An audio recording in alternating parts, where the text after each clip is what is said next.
Alat-alat bersuci. Bersuci. Pengertian bersuci dalam bahasa Arab disebut dengan toharoh.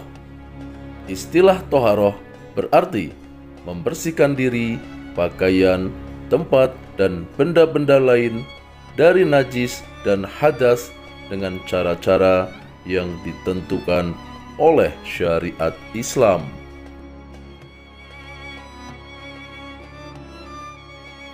Perbedaan bersuci dan membersihkan.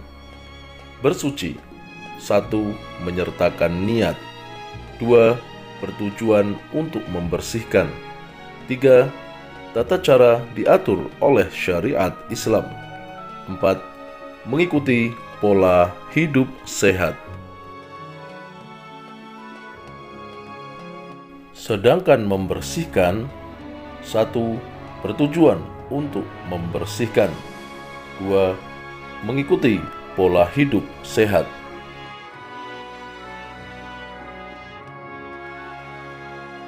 Dasar hukum bersuci. 1. Quran Surat Al-Baqarah ayat 222. Bismillahirrahmanirrahim. Innallaha yuhibbut tawwabina wa yuhibbul mutatahhirin. Sesungguhnya Allah menyukai orang-orang yang bertaubat dan menyukai orang-orang yang menyucikan diri. 2. Quran Surat At-Taubah ayat 108. Bismillahirrahmanirrahim. Fihi rijalun yuhibbuna ayyatatahharu wallahu yuhibbul mutatahhirin. Di dalamnya ada orang-orang yang ingin membersihkan diri. Allah menyukai orang-orang yang bersih.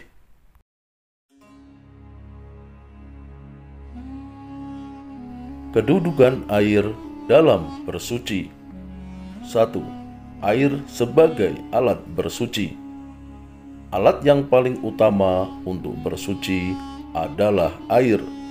Namun, tidak semua air bisa digunakan untuk bersuci.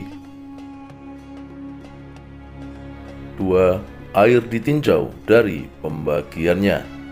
Yang pertama, air suci dan mensucikan. Disebut dengan air mutlak atau air suci dan mensucikan, atau air tohir mutohir.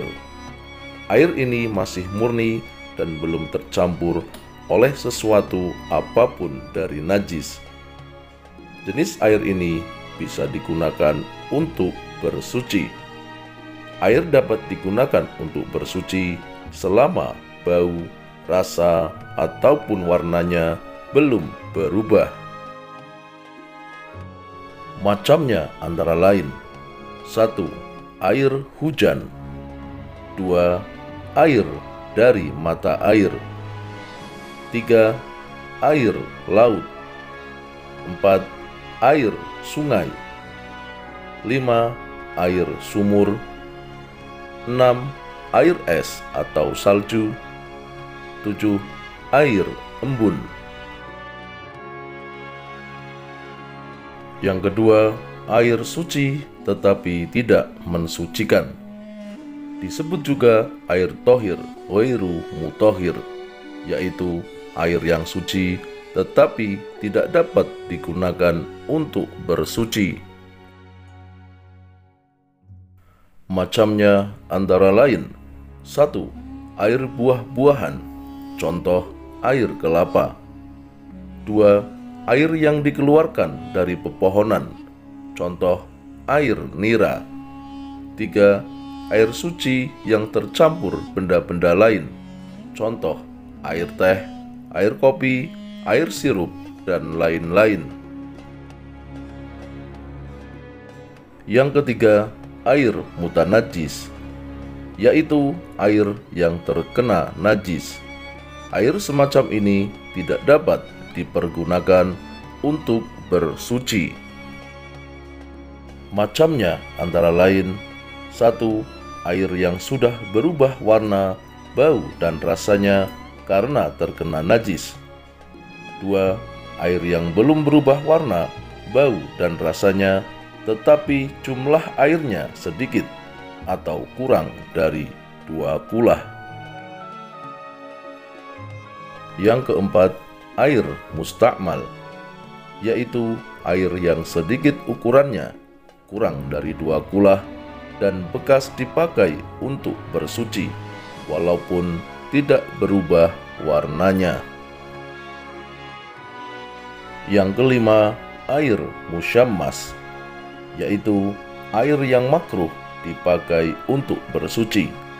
Contohnya, air yang dijemur atau terkena panas matahari dan disimpan dalam bejana atau bak penampungan, wadah yang bisa berkarat, selain dari emas dan perak.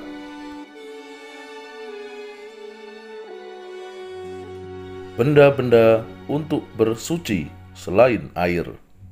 1. Batu. Jika tidak ada air, maka batu dapat digunakan sebagai alat untuk bersuci. Syarat-syaratnya adalah sebagai berikut. 1. Menggunakan 3 buah batu. 2. Batu yang digunakan dapat membersihkan. 3. Belum mengering. 4. Belum berpindah. 5. Tidak bercampur. 6. Tidak meluber. 7. Batu dalam keadaan tidak basah. 8. Batu dalam keadaan suci. 2. Benda padat selain batu. Dalam kondisi tidak ada air yang suci dan mensucikan, dan tidak ada batu sebagai alat bersuci, maka diperbolehkan bersuci dari hadas kecil dengan menggunakan benda-benda selain batu. Contohnya, tisu, ranting, daun kering, dan lainnya. Hikmah dalam penggunaan alat-alat bersuci. 1. Bersuci dapat menjaga kelangsungan hidup manusia. 2. Bersuci dapat menjaga kelangsungan hidup ekosistem.